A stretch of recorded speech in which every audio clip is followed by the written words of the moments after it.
benar. Misalnya Unisula besar ya kurang besar lagi. Kita sudah punya uang kurang banyak uang lagi. Itu Nabi Ayub itu kan seorang nabi. Pernah diuji Allah, ini ada di Sahih Bukhari. Nanti kamu tanya hadisnya sahih enggak? Ini ada di Sahih Bukhari. Kadang orang kota itu aneh, enggak ahli hadis tapi tanya sahih enggak? Padahal andekan dibodoni sahih yang ngandel saja. Jadi kadang ya aneh.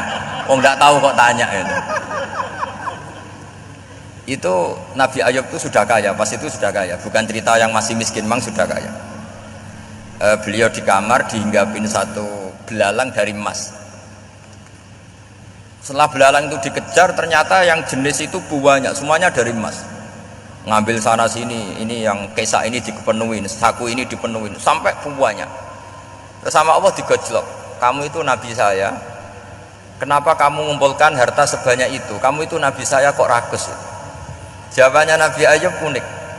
Ya Allah, siapa yang bisa kenyang dari rahmatmu? Ya, jadi kalau kamu punya uang 1 miliar, kok ingin 1 miliar 100, ingin 1 miliar 200, itu cara ngitung bukan uang. Ya Allah, siapa yang bisa kenyang dari rahmatmu? Karena rahmat Allah tidak terbatas. Sudah Gusti, tenang saja. Meskipun saya gini, rahmat Anda tidak akan habis. Sehingga waroi ada ilmunya, tomak juga ada ilmunya, termasuk ragus itu juga ada ilmunya. Misalnya begini, ini contoh ragus yang ada ilmunya begini. Ini saya beri contoh, mungkin yang boleh niru orang-orang soleh, kalau nggak soleh jangan. Imam Syafi'i ini cerita nyata. Imam Syafi'i itu dulu ketika ngaji masih muda itu nggak suka sama guru yang kaya. Kebetulan dia punya guru miskin terus. Namanya Sufyan As-Tsauri, itu miskinnya Masya Allah. Sufyan bin Uyainah juga miskin. Jadi dia miskin, punya guru miskin terus. Sehingga idolanya ya sama guru-guru yang miskin. Suatu saat guru-guru ini menyarankan dia ngaji Imam Malik. Imam Malik itu kaya raya. Itu babutnya Imam Malik kalau diinjek itu mata kakinya tidak kelihatan saking halusnya. Kalah Indonesia kalah. Itu Imam Malik tuh gaya. Kalau ngaji di kursi tinggi terus pakai bukhur itu, pakai dupa Arab yang mahal itu. Pokoknya mewah kali Imam Malik. Terus dia mulai ini kiai kok kaya. Kemudian setelah beliau alim tanya, saya harus ngaji siapa setelah ilmu jenengan habis kira-kira gitu. Kata Imam Malik, sudah kamu tidak usah perlu ngaji saya, kamu sudah alim alama. Terus Imam Malik datang ke Baki. Zaman itu Baki itu semacam kayak rentalan ya, semacam Grab lah kalau dulu itu. Mana kafilah yang mau ke Irak gitu. Ya sudah terus, oh kita mau ke Irak, ini antar ke Muhammad bin Hasan As-Syaibani. Itu dibiayai sama Imam Malik. Grabnya ya dibayarin, itu kafilahnya itu ya dibayarin. Imam Syafi'i disangoni surrotan min dhahabin. Jadi satu kepes uang dikasihkan. Itu pernah tak hitung semurah-murahnya itu sekitar 60 juta. Imam Syafi'i mulai mikir, kiai yang saya kritik lomo, sing kiai miskin tak puji, gak pernah ngamal kan, tentu orang miskin kan. Setelah datang ke Muhammad bin Hasan As-Syaibani, beliau itu pakar usul fikih, muridnya Abu Hanifah. Beliau al-usuli, pakar usul fikih. Itu Muhammad bin Hasan As-Syaibani itu kalau ngitung emas itu di ruang tamu. Uangnya miliaran, emasnya banyak. Dari kota ini dipindah ke kota ini. Emas kalau ngitung di ruang tamu. Bukan di kamar, di ruang tamu. Imam Syafi'i tambah kaget. Imam Malik kayak gitu sudah saya soal, malah ini kaya raya. Setelah Imam Syafi'i kelihatan kaget, digojlok sama Muhammad bin Hasan As-Syaibani karena beliau senior. Atajabu min hadza, kamu aneh melihat ini? Iya. Kenapa? Ulama kok kaya raya. Terus kata Muhammad bin Hasan, ya sudah, uang ini tak kasihkan orang-orang fasik, ganti gue demenan, gue nyabu, gue macam-macam. Oh jangan, nanti dipakai maksiat. Oh jenengan mawon sing suka. Semenjak itu Imam Syafi'i rubah mindset. Jadi kalau kampus ini ingin akreditasi A, ingin mulia, ingin apa, kamu ridho kalau yang punya prestasi seperti itu adalah orang-orang fasik. Ridho enggak? Enggak kan? Maka didoakan ini. Nah itu namanya berpikir secara usuli. Kamu jangan hanya nuruti karena berpikir waroi terus kamu benci kekayaan, benci pangkat, benci apa, enggak bisa seperti itu. Karena pangkat dan kekayaan ketika dikelola secara kesolehan maka akan menjadi energi positif yang luar biasa. Semenjak itu Muhammad bin Hasan As-Syaibani berhasil mendidik Imam Syafi'i. Sampai akhirnya keterusan Imam Syafi'i berpendapat kalau orang Islam bisa bikin rumah tingkat kok punya rumah reok itu haram kata. Akhirnya keterusan. Kalau bisa jadi bupati kok jadi ketua RT juga haram. Karena al-Islam ya'lu wala yu'la alaih. Islam itu luhur bukan bisa diluhurin.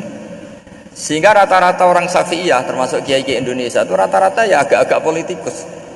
Ya agak-agak kedonyan, mungkin sebagian ya kedonyan tenan gitu. Karena nggak ridho gitu loh kalau kesempatan itu dikuasai orang fasik kemudian menjadi kekuatan maksi. Coba kalau bupati itu orang yang fasik kemudian programnya supaya rakyat seneng semalaman dangdutan yang purno misalnya, supaya rakyat seneng dibolehkan dugem, dibolehkan judi. Tapi kalau yang jabat orang soleh kan ada beberapa perda yang menolak penyakit apa?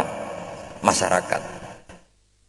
Jadi kamu jangan melihat bahwa kepangkatan ini hanya sebagai alat korupsi, alat otoriter, enggak. Asal kena orang soleh, maka ini menjadi energi kesolehan atau energi positif. Sebab itu ketika Allah muji para nabi yang soleh, diantaranya disifati apa?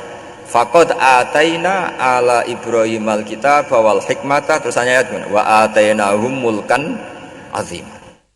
Dan Nabi Ibrahim dan keluarganya tak kasih kerajaan yang besar. Nah sekarang masih banyak orang yang cara pandang ngapain bikin Unisula yang megah, ngapain berambisi punya akreditasi A dan sebagainya. Menyoal seperti itu salah secara usul fikih. Karena secara usul fikih kesempatan yang baik tentu harus diperjuangkan oleh orang-orang yang soleh. Karena ini supaya jadi otoritas yang positif. Itu dulu ada latihannya. Jadi orang dulu itu gampang sekali ketika milih miskin ditanya, kenapa miskin? Saya ingin hisab saya ringan. Tapi ketika mereka kaya yang soleh, supaya harta ini tidak dipakai orang yang nanti dipakai maksiat. Kita misalnya orang soleh kok mau pangkat, karena kita ada ridho kepangkatan itu dipegang orang maksiat, kemudian menjadi energi maksiat. Begitu juga seterusnya. Maka ulama dulu itu rileks. Sampai Syekh Nawawi Al-Bantani itu nanti bisa dicek di tafsir Qul hal yastawil ladzina ya'lamuna wal ladzina la ya'lamun. Beliau muji-muji ulama. Kemudian ada seorang yang agak hasud mungkin. Tanya begini.